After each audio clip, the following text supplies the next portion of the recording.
हाथी घोड़ा पाल की, जय कन्हैया लाल की। हेलो दोस्तों, मैं हूं मनीष और स्वागत करता हूं आपका एक और नए ब्लॉग के अंदर। और जिस स्थान से कर रहा हूं मैं आपका स्वागत, यह है भगवान कृष्ण की नगरी मथुरा।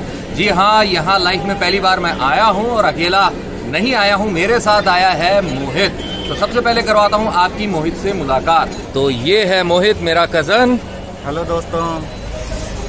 तो मोहित, अपनी फीलिंग्स बताओ, कैसा लग रहा है मथुरा में आके, कृष्ण जी की नगरी में? बहुत बढ़िया लग रहा है, धार्मिक स्थान है। एक बार पहले और आ चुका हूँ, लेकिन उस टाइम बहुत छोटा था, याद नहीं है। इस बार यादें समेट के ले जाऊंगा। बिल्कुल बिल्कुल। तो शुरुआत हम कहाँ से करने वाले हैं, ये भी जरा बता दो।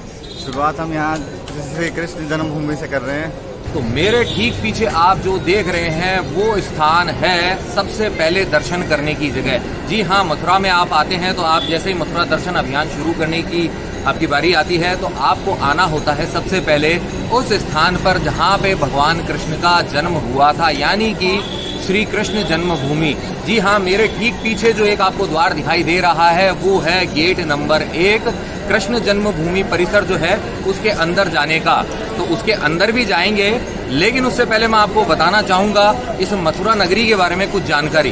तो जैसा कि हम जानते हैं भगवान कृष्ण की नगरी तो ये है ही, यहीं पर भगवान कृष्ण का जन्म तो हुआ ही था, लेकिन इस नगरी का जो अस्तित्व है वो भगवान कृष्ण से भी पहले का है। जी हाँ, इस नगरी का वर्णन मिलता है वाल्मीकि रामायण के अंदर। इस नगरी को कहा जाता था मधुपुरी, क्योंकि यह मधु दानव द्वारा निर्मित थी। मधु दानव कौन थे यह भी बता देता हूँ। आपने रामायण तो देखी ही होगी, तो रामायण में आपने एक असुर को देखा होगा, लवण असुर, जिसका वध किया था भगवान श्री राम के भाई, छोटे भाई शत्रुघ्न जी ने। तो वो मधु दानव जो थे वो लवण असुर के पिता थे। तो लवण असुर का वध शत्रुघ्न जी ने किया था, इसलिए उनको समर्पित एक मंदिर भी यहाँ पर है। तो यह तो आपको पता चल गया कि भगवान कृष्ण से भी प्राचीन नगरी है यह नगरी। तो इसके कई नाम जो रहे हैं उसमें एक तो मधुपुरी था, इसे मधुरा भी कहा जाता था, और जो बाद में आगे जाके बन गया मथुरा। एक और नाम जो इस नगरी का हुआ करता था वो था शूरसेन नगरी। तो मथुरा नगर जो है लगभग 7500 वर्षों से भी अधिक पुराना है। और ऐतिहासिक रूप से हम अगर बात करते हैं, जो साक्ष्य हमें मिले हैं पुरातत्व विभाग को खुदाई के अंदर, तो ये जो कुषाण वंश का जो काल था उस काल के यहाँ पर जो वस्तुएं हैं, बहुत सारी वस्तुएं प्राप्त हुई हैं। तो इस तरीके से यह मथुरा नगरी जो है कई बार लूटी भी गई थी, लेकिन इसका अस्तित्व आज भी कायम है।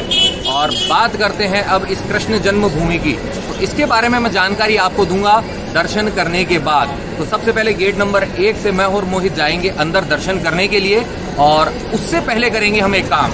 जो भी हमारे इलेक्ट्रॉनिक डिवाइसेस हैं या आपकी कार की चाबी, वो सब भी आपको यहाँ पे लॉकर रूम के अंदर यहाँ पे जमा करा के ही अंदर जाना होता है। अंदर आप इन सामान को नहीं ले जा सकते।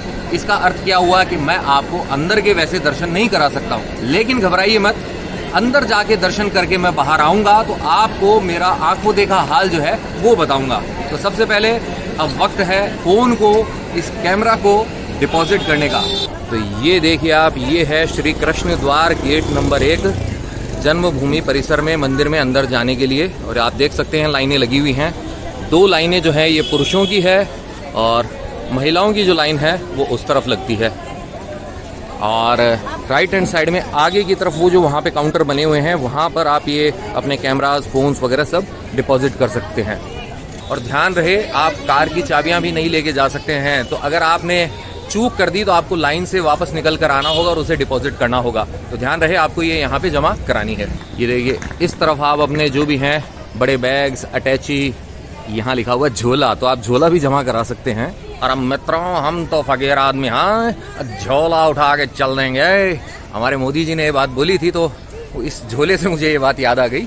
2 रुपये प्रति नग यहाँ पे सामान जमा किया जाता है। इस तरीके से आपका यहाँ पे फोन वगैरह, कैमरा सब सुरक्षित रहता है। ये देखिए, तो ये जो आप देख रहे हैं, ये जो दीवार है, यह जन्मभूमि परिसर ही है। और यहाँ पर है मुख्य मंदिर, ठीक पीछे यहाँ पर मुख्य मंदिर है। इसका शिखर मैं आपको भी दिखाऊंगा। सामने दिखाई दे रहा है मुख्य मंदिर, और उसका शिखर भी आप देख सकते हैं, उसकी एक झलक दिखाई दे रही है।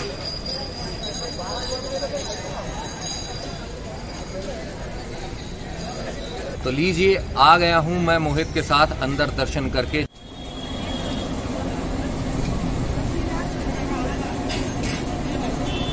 तो जन्मभूमि के दर्शन कर लिए हैं, पूजा हो चुकी है, अब कर ली जाए पेट पूजा। वैसे तो कहते हैं पहले पेट पूजा फिर काम दूजा, लेकिन यहाँ मथुरा में आए हैं तो सबसे पहले जन्मभूमि के दर्शन करना जरूरी होता है, इसलिए हमने वो कर लिया है और अब पेट पूजा कर सकते हैं। तो पेट पूजा किस चीज से हम कर रहे हैं वो भी जरा देख लीजिए। सुबह का समय है, इसलिए नाश्ता जो हो रहा है हमारा वो हो रहा है समोसे और गर्मा गर्म जलेबी से। और ये मोहित ने उठा लिया है समोसा और अब ले रहा है इसका आनंद। कैसा है? अच्छा है, बहुत बढ़िया है। तो बंद करते हैं बात और करते हैं नाश्ते की शुरुआत। शुरुआत वैसे मीठे से करनी चाहिए, लेकिन मैं कर रहा हूँ इस नमकीन समोसे से, और इसके बाद में चखूंगा मैं ये गर्मा गर्म जलेबी।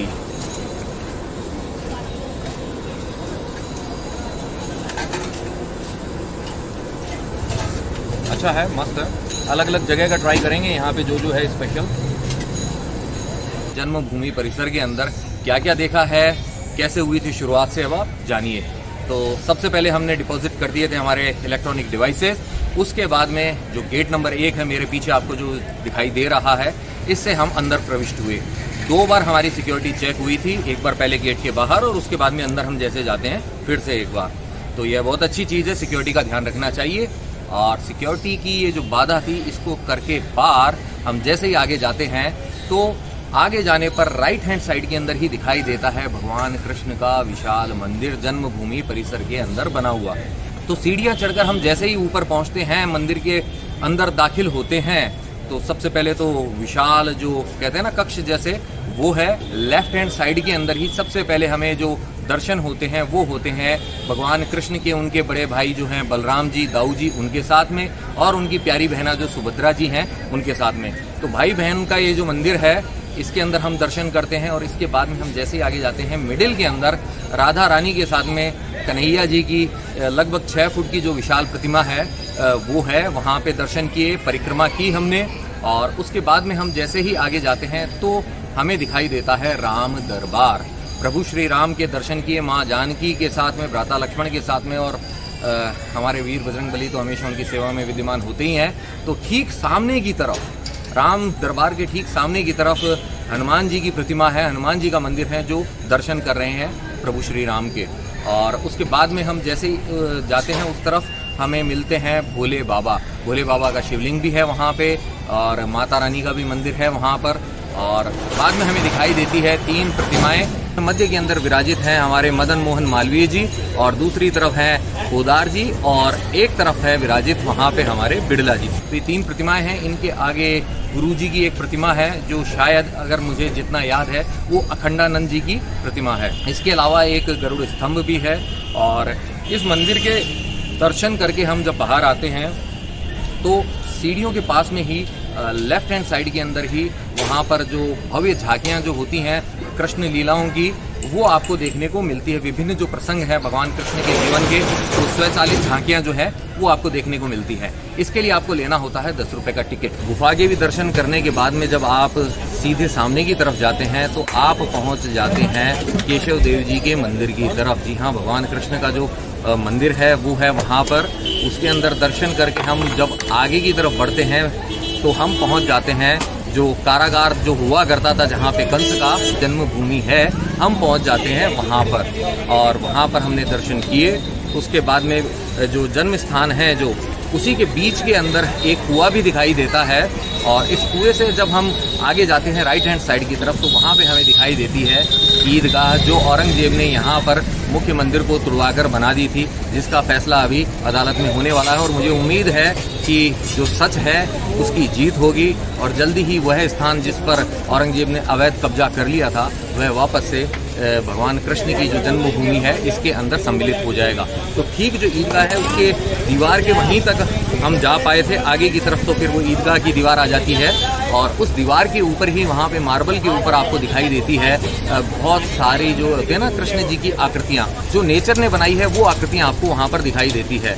तो यह जो है कृष्ण जन्मभूमि परिसर, उसके अंदर का मैंने आपको विवरण दिया है। आप खुद यहाँ पर आइए, दर्शन कीजिए, बहुत अच्छी फीलिंग आएगी। तो हमारी ये जो शुरुआत हुई है वो यहाँ से हुई है। अब मैं आपको बताता हूँ इस मंदिर से रिलेटेड थोड़ी सी जानकारी है। जो जन्म स्थान है इसके इतिहास के बारे में आपको थोड़ा सा बताता हूँ। तो ये जो पीछे आप जन्म स्थान देख रहे हैं, कंस के शासन काल में यह मल्लपुरा का कटरा केशव देव कहलाता था एरिया। कटरा का अर्थ होता है बाजार। तो यहाँ कारागार हुआ करता था कंस का, और उसके जो पहलवान हुआ करते थे वो लोग यहाँ पर अभ्यास किया करते थे, उनका अखाड़ा होता था। तो इसलिए यह मल्लपुरा एरिया कहलाता था। तो इसी के अंदर भाद्रपद जो महीना होता है उसका जो कृष्ण पक्ष होता है, उसकी अष्टमी के दिन भगवान कृष्ण का यहाँ रात्रि 12 बजे जन्म हुआ था। और कारागार में जन्म इसलिए हुआ था, वैसे तो आप जानते ही हैं, फिर भी मैं आपको बता देता हूँ कि एक आकाशवाणी हुई थी जो कंस अत्याचारी राजा था यहाँ का, उसके लिए कि जो उसकी बहन है देवकी, उसका 8वां पुत्र उसका वध करेगा। तो इस भविष्यवाणी से कंस घबरा जाता है और अपनी बहन देवकी और उनके पति वसुदेव जी को यहाँ पर वो कारागार के अंदर बंदी बना लेता है। और इसी कारागार के अंदर जन्म होता है भगवान कृष्ण का। उससे पहले जो भी जो देवकी वसुदेव जी के जो संतान हुई थी उनका वध जो होता है कंस यहाँ पे कर देता है। कन्या का भी वो वध करना चाहता है, लेकिन कन्या उसके हाथ से छूटकर आकाश में चली जाती है। जो यहाँ पे कहा जाता है कंकाली देवी का जो मंदिर है कंकाली टीले पे, वो उन्हीं को समर्पित मंदिर है। तो भगवान कृष्ण के जन्म के बाद में वसुदेव जी उनको रात्रि 12 बजे जो होता है एक टोकरी के अंदर रखकर यमुना पार अपने जो मित्र हैं नंद बाबा, उनके घर पे छोड़ आते हैं। तो कारागार के द्वार अपने आप खुल गए थे यहाँ जन्मभूमि पे जो कारागार होता था उसी के। तो इस जन्मभूमि के ऊपर सबसे पहला जो मंदिर बनवाया था वो भगवान कृष्ण के जो प्रपौत्र थे वज्रनाभ जी, उन्होंने यहाँ पे करवाया था। अपने कुल देवता के मंदिर का निर्माण यहाँ पे करवाया था।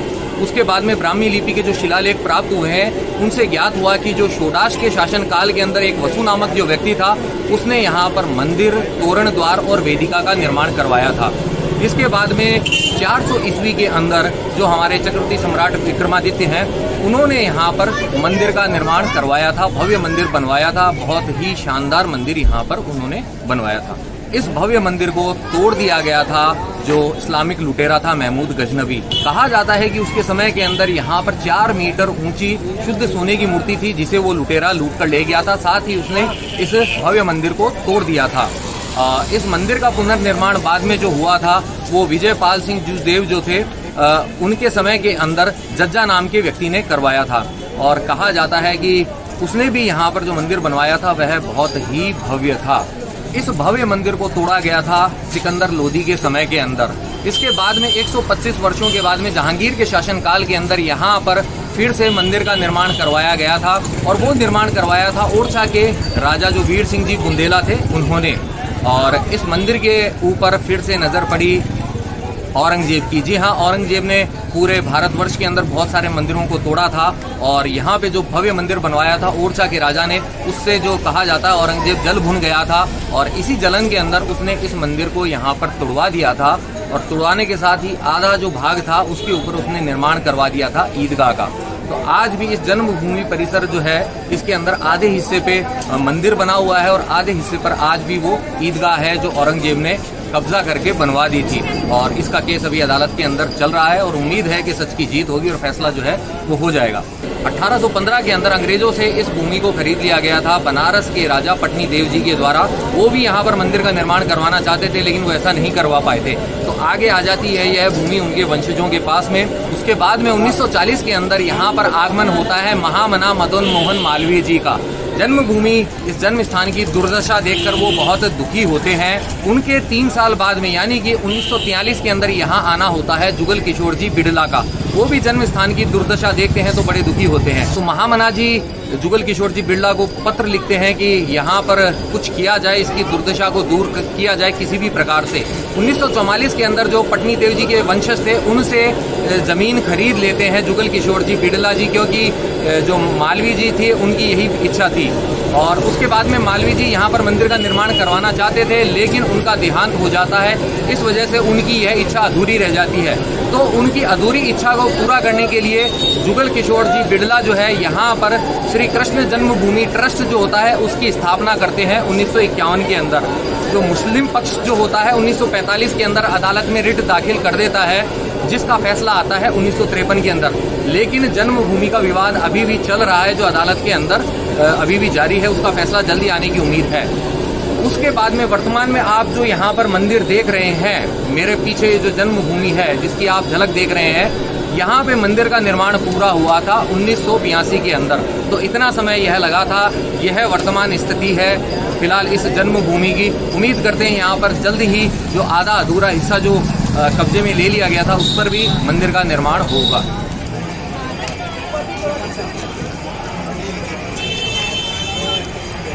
बहुत टाइम बाद में ऐसे गधे दिखाई दिए हैं यहाँ मथुरा में। और ये जो आप देख रहे हैं अभी मार्केट यहाँ जन्मभूमि वाला, तो कृष्ण जन्मभूमि के ठीक पास में ही है यहाँ पर एक जो जन्म स्थान है उसकी तरफ से जो भोजनालय बना हुआ वो, और अंतर्राष्ट्रीय विश्राम गृह भी है। ये देखिए यहाँ पे भोजन की व्यवस्था भी है और रुकने की व्यवस्था भी है। अंतर्राष्ट्रीय विश्राम गृह है यह है। यहाँ जन्मभूमि परिसर से आप इस तरफ आ सकते हैं इस द्वार द्वारा। और ये देखिए आप जन्मभूमि का मंदिर है, यहाँ से दिखाई दे रहा है उसका शिखर। और ये है अंतर्राष्ट्रीय विश्राम गृह। तो यह जो अंतर्राष्ट्रीय विश्राम गृह है इसके अंदर जो रूम्स अवेलेबल हैं वो है 300 से रूम्स की शुरुआत होती है और 1100 तक का इसके अंदर रूम आपको मिल जाएगा। एसी नॉन एसी हर तरीके के रूम यहाँ मिलते हैं, कूलर वाले रूम्स भी हैं। खास बात यह है कि यहाँ पर ऑनलाइन बुकिंग नहीं होती है, तो आपको यहाँ पर आकर ही देखना होगा। रूम अवेलेबल होगा तो आपको मिल जाएगा। कृपया ऑनलाइन वाले झांसे में ना फंसे, क्योंकि मेरी यहाँ पर बात हुई थी तो कुछ लोगों ने बताया था कि यहाँ पर कुछ लोगों ने ऑनलाइन बुक कर लिए किए थे दूसरी जगह पर, और यहाँ पर आए तब उन्हें रूम नहीं मिला था। तो इस बात का आपको ध्यान रखना है, यहीं पर आकर ही आपको पता करना है कि रूम अवेलेबल है कि नहीं है। तो अब आपको दिखाता हूं जन्मभूमि के पास स्थित एक और महत्वपूर्ण स्थान। तो जन्मभूमि से अब हम आते हैं लेफ्ट हैंड साइड की तरफ, और यहाँ आप देख रहे हैं एक द्वार, और इसके आगे भी है एक महत्वपूर्ण स्थान। क्या कहलाता है वह वहीं चलकर आपको बताता हूं। तो चलिए, आप पहुंचे हम इस स्थान पर जो कहलाता है पोतरा कुंड। तो लीजिए, जन्म स्थान से चल के मैं आ पहुंचा हूं पोतरा कुंड तक, और पोतरा कुंड के बारे में आपको बताना चाहूंगा कि कृष्ण भक्तों के लिए इसका महत्व इसलिए है क्योंकि कहा जाता है कि शैशवावस्था के अंदर भगवान कृष्ण के जो कपड़े थे, जिन्हें हम सामान्य भाषा में कहते हैं पोतड़े या पोतरे, उनको यहाँ पर धोया गया था। तो पहले यहाँ पर होता था एक कच्चा तालाब। कच्चे तालाब वाले स्थान के ऊपर 1839 के अंदर जो मराठा सेनापति थे महादजी सिंधिया, उन्होंने यहाँ पर पक्के तालाब का निर्माण करवाया था। 3 दिशाओं के अंदर सीढ़ियां हैं, और जो पश्चिमी दिशा है उसके अंदर ढलान नुमा घाट है जिसे गऊ घाट कहा जाता है, जहां पर महिलाएं स्नान किया करती थी। वर्तमान के अंदर अभी यह बंद है। इसके अंदर फव्वारे भी हैं जो अभी चल नहीं रहे हैं, तो आपको जरा इसकी झलक भी दिखाता हूं। ये देखिए, श्री कृष्ण जन्मभूमि के लिए जो द्वार बना हुआ है गेट नंबर 1 की तरफ जाता है, और इसके ठीक सामने है यह पोतरा कुंड। ये देखिए कितना बड़ा कुंड है। वहाँ भी सीढ़ियाँ हैं, सामने भी आप सीढ़ियाँ देख सकते हैं। और सामने जो मंदिर दिखाई दे रहा है वह हनुमानगढ़ी का हनुमान जी का मंदिर है, जहाँ पे इस समय घंटियों की आवाज़ें सुनाई दे रही हैं, यानी कि पूजा हो रही है। और इस तरफ आप ये जो ढलान नुमा घाट देख रहे हैं यही है गऊ घाट, और इस तरफ भी सीढ़ियाँ हैं। तो 3 तरफ सीढ़ियाँ हैं, एक और यह ढलान नुमा घाट है, और ऐसा यह विशाल पोतरा कुंड है। बीच के अंदर भी फव्वारे आप देख सकते हैं जो बंद हैं। तो जन्मभूमि के अंदर दर्शन कर लिए हैं, पोतरा कुंड जो है यह भी हमने देख लिया है। अब हम यहाँ से जाते हैं मथुरा के ही एक और प्रसिद्ध मंदिर द्वारकाधीश मंदिर की तरफ, और उसके लिए हम यहाँ जन्मभूमि के आगे से जाएंगे। यहाँ पर भोजनालय भी हैं और दुकानें भी हैं, तो आप यहाँ पर बाहर भी खा सकते हैं। यहाँ पर मिल रहे हैं ये देखिए ढोकले। फिलहाल हमारी इच्छा नहीं है क्योंकि पेट भरा हुआ है, लेकिन आप इनका मज़ा ले सकते हैं। और यहाँ पर देखिए आप सामने मथुरा के जो पेड़े हैं, ये जो ब्राउन कलर के, ये भी मिल रहे हैं।